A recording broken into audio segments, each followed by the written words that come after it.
ఈ మధ్య నన్ను విమర్శిస్తున్న నాయకుడిని మీ పని చేయండి, మీరే ముఖ్యమంత్రి అభ్యర్థిగా మీరు ప్రకటించుకోండి, మీరు నిలబడండి, సంపూర్ణంగా మీ వెంట ఉండే ఎంతమంది కుల సభ్యులు ఉంటారో వాళ్ళందరితోటి మీరు ముఖ్యమంత్రి అయిపోయిన సంతోషం. నేను కూడా మీకు కంగ్రాచులేట్ నోట్ పంపిస్తాను. మీరు ముఖ్యమంత్రి నా మీద కూడా కేసులు పెట్టుకోండి, గతంలో వీడు ఇలా చేశాడని చెప్పి, ఇబ్బంది లేదు నాకు. విమర్శించే కాపు నాయకులు కూడా నేను ఒకటే చెప్తున్నాను, మాట్లాడితే రంగా గారిని పట్టుకొస్తారు. జనసేన కూర్చోబెట్టి టీడీపీ కమ్మాయిలు మాట్లాడుతుంటారు. నేను చెప్తాను, మీరు ఇష్టపడే రంగా గారు, ఆయన సతీమణి కమ్మ సామాజిక వర్గానికి చెందిన వ్యక్తి. వాళ్ళ బిడ్డలు, వారిద్దరు పుట్టిన బిడ్డలు ఇద్దరు 2 కులాలకు చెందిన వాళ్ళు అవుతారు. అంటే మీకు మీరు ఎంత కన్వీనియంట్గా ఉందంటే మీ రాజకీయం, అది చూడరు. ఆయన బతికున్నప్పుడేమో వైసీపీలో ఉన్న నాయకులందరూ కానీ ఇక్కడున్న నాయకులందరూ కూడా ఆయన బతికున్నప్పుడు ఒక్కళ్ళు మాట్లాడాలి ఆయన గురించి. చనిపోగానే ఈరోజు అందరికీ కోపాలు వచ్చేసింది. ఎందుకంటే మరి ఏం కూర్చోబెట్టి నా మీద పడ్డారు. నేను ఎప్పుడు కులం ప్రస్తావన తీసుకుని నేను ఎప్పుడు రాలేదు. చిన్నప్పుడు ఒక్కొక్కసారి ఏదో ఒకసారి చీరాల్లో పెరుగుతున్నాడు అడిగాను, మా అమ్మని అడిగా, అమ్మ మనం ఏమిట్లని అడిగాను, ఎందుకు ఇలా చండాల ప్రశ్న వేసాను మా అమ్మ. దేనికంటే స్కూల్లో మా ఫ్రెండ్ వాళ్ళ ఇంటికి క్లాస్ ఇంటికి వెళ్తే వాళ్ళ అమ్మ అడిగింది మీరు ఏమిట్లా అంటే, నువ్వు నోరు మూసుకుని నీకు ఇలాంటి అడగను. ఎందుకంటే మా ఇంట్లో మాకు తెలియదు. మా father being a socialist, it's always about society. మానవత్వాన్ని చూసాం కానీ కులం అనేది ఒక సోషల్ ఫ్యాక్ట్. మనం పుడతాం దాంట్లో ముందు, అంతేగాని దాంట్లో కూరుకుపోం కదా. దాన్ని అర్థం చేసుకుంటాం, గౌరవిస్తాం.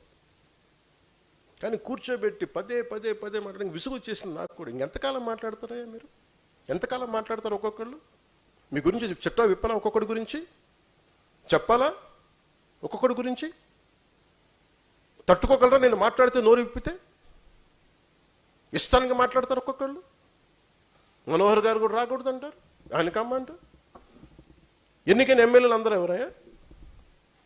కాపులు లేరా దాంట్లో? నా పక్కన లింగంనేని రమేష్ గారు ఉంటే ఆయన కమ్మంటారు. ఎక్కడో తెలంగాణను పెట్టుకున్న వ్యక్తిని చూసుకుని ఆయన కమ్మంటారు. ఇంకెవరు ఉండకూడదు. ఇప్పుడు హసీనా కూర్చోబెట్టి కాపులు అండి, ఏం తెలియదు.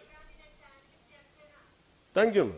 నేను చెప్తున్నా అంటే నేను చెప్పేది, అరే దాటి మాట్లాడదాం, కులాలు మతాలు దాటి వెళ్దాం, ఒకే అర్థం చేసుకుంటాం, మాట్లాడతాం, ప్రతి సమస్యను మాట్లాడతాం. అంటే కూర్చోబెట్టి ఇంకా తగ్గి నాకు విసుగు వచ్చేస్తుంది. ఇంకా నాకు ఓట్లు ఉంటే ఉంటాయి, పోతే పోతాయి.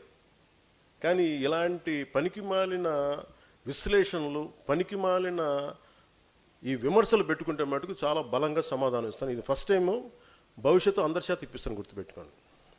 మీ నోళ్ళు మూతపడే వరకు, ఇంకొకసారి నా గురించి మాట్లాడాలంటే మీ నోళ్ళు మూతపడే వరకు అందరి చేత మాట్లాడిస్తాను, గుర్తుపెట్టుకోండి. ఇంకా సభ్యత సంస్కారం కాదు అని చెప్పి నేను మాట్లాడలే. ఇంకా మీరు స్థాయి దాటేశారు. మీరు ఎవడన్నా సరే మీరు మీ వాదనే చెప్తాను, మీ కుల వాదనే చెప్తాను కాపు నాయకులందరికీ. మిగతా కులాల్లో చూసారా ఎక్కడన్నా? జగన్ గారి సామాజిక వర్గంలో చూసారా వాళ్ళ కులం నుంచి కూర్చున్న నాయకులు మాట్లాడారు ఎప్పుడన్నా?